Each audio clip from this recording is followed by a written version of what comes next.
నమస్కారం. మీరు చూస్తున్నది స్పాట్లైట్ టీవీ. నేను మీ రవికాంత్. ఆంధ్రప్రదేశ్ తాజా ప్రధాన వార్తలు. రాష్ట్రంలో ఎండల తీవ్రత మళ్లీ పెరుగుతోంది. వాతావరణ శాఖ హెచ్చరికల ప్రకారం రానున్న 4 రోజుల పాటు కోస్తా ఆంధ్ర, రాయలసీమ జిల్లాల్లో ఉష్ణోగ్రతలు 40 డిగ్రీలకు పైగా నమోదయ్యే అవకాశం ఉంది. ముఖ్యంగా అనంతపురం, కర్నూలు, కడప జిల్లాల ప్రజలు అప్రమత్తంగా ఉండాలని అధికారులు సూచించారు. మధ్యాహ్నం వేళల్లో బయటకు రావద్దని, తగినంత నీరు తాగాలని వైద్యులు చెబుతున్నారు. డాక్టర్ ఎన్టీఆర్ వైద్య సేవ పథకానికి సంబంధించిన బకాయిల చెల్లింపుల విషయంలో ప్రభుత్వం హామీ ఇవ్వడంతో నెట్వర్క్ ఆస్పత్రులు తాత్కాలికంగా సమ్మె విరమించాయి.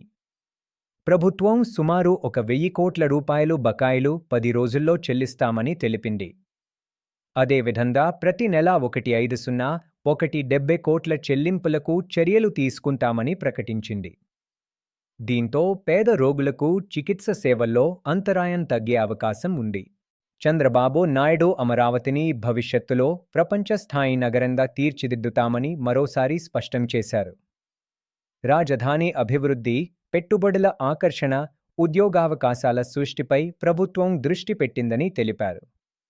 అమరావతి అభివృద్ధి విమర్శకులకు సమాధానమవుతుందని పేర్కొన్నారు.